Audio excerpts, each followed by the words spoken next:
நம்மோடு முன்னாள் நாடாளுமன்ற உறுப்பினர் திரு கே சி பழனிசாமி அவர்கள் இணைந்திருக்கிறார். 3 கைகள் இணைந்திருக்கிறாங்க. 4வது கரமும் கூட அங்கே தேவருக்கு மரியாதை செலுத்தியது.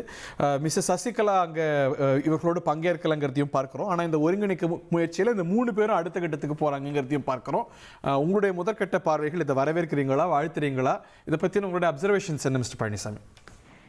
திருமதி சசிகலா அவர்கள் இந்த மூவரோடு சேர்ந்து நால்வராக பயணிக்கிறாரா அல்லது திரு எடப்பாடி பழனிசாமி அவர்களோடு கைகோர்த்து பயணிக்கிறாரா?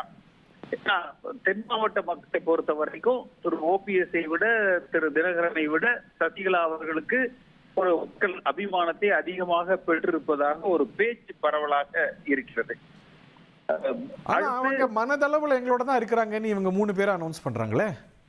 அத சசிகலா அவர்கள் சொல்லணும் இல்ல, அதை சசிகலா அவர்கள் தானே சொல்லணும். அப்ப ஏன் மனதளவில் இருந்தா இன்றைக்கு அங்க வந்தவர்கள் இந்த முயற்சிக்கு என்னுடைய ஆதரவு உண்டுன்னு கூட சொல்லியிருக்கலாம்.